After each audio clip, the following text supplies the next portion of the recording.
ദുൽഖർ സൽമാനെ നായകനാക്കി സത്യനന്ദിക്കാട് ഒരുക്കിയ ജോമോന്റെ സുവിശേഷങ്ങൾ എന്ന ചിത്രത്തിന്റെ വിശേഷങ്ങളുമായി ചിത്രവിശേഷം വീണ്ടും.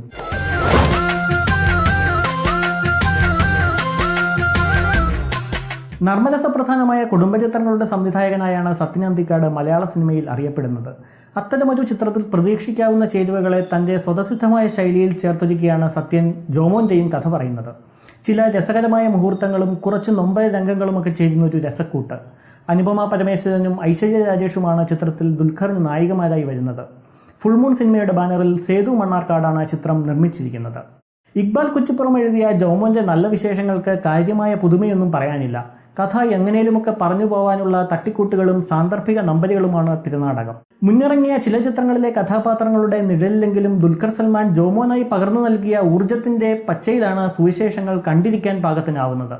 ജോമോന്റെ അച്ഛനായെത്തിയ മുകേഷ് തന്റെ ഭാഗം ഭംഗിയാക്കിയപ്പോൾ രണ്ടാളും ഒരുമിച്ച് രംഗങ്ങൾ മികച്ചു നിന്നു. ഐശ്വര്യ രാജേഷിന്റെ വൈദേഹി എന്ന നായികയും സിനിമയിൽ പ്രാധാന്യം നേടുന്നു. പ്രേമത്തിലെന്ന പോലെ ഒരു ഡമ്മി നായിക മാത്രമായി അനുപമയുടെ കാതറിൻ. നോക്കി നോക്കി നോക്കി നിന്ന പാട്ടിലെ വരി പോലെ നോക്കിയും കാത്തുമൊക്കെ നിൽക്കാൻ മാത്രമേ കഥയിൽ കാതറിനു വകയുള്ളൂ. ഹിറ്റായ പ്രസ്തുത ഗാനത്തെക്കാൾ സിനിമയിൽ പ്രാധാന്യം നേടുന്നതും കണ്ടിരിക്കുമ്പോൾ രസമായി തോന്നിയതും നീലാകാശം നീരണിഞ്ഞ് എന്ന് തുടങ്ങിയ ഗാനമാണ്. നജീം അർഷാദിന്റെയും സുജാത മോഹന്റെയും ഉച്ചാരണ ഭംഗിയുള്ള ആലാപനവും ആ ഗാനത്തിന്റെ മാറ്റേറ്റുന്നു. ആഴ്ചകൾ നീണ്ട സിനിമാ സമരം മൂലം ഒന്നും കാണാനില്ലാതിരുന്ന ആസ്വാദകർക്ക് ആശ്വാസത്തിന് വകയുള്ളൊരു ചിത്രമെന്ന് ജോമോന്റെ സുവിശേഷങ്ങളെക്കുറിച്ച് ഒറ്റ വരിയിൽ പറയാം.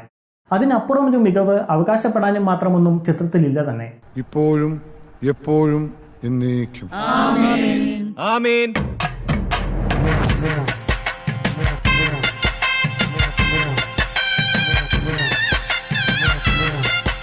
ചിത്രവിശേഷത്തെക്കുറിച്ചുള്ള നിങ്ങളുടെ അഭിപ്രായങ്ങളും നിർദ്ദേശങ്ങളും ചുവടെ കുറിക്കുക. മറ്റൊരു പുതിയ ചിത്രത്തിന്റെ വിശേഷങ്ങളുമായി വീണ്ടും എത്തും വരെ വണക്കം.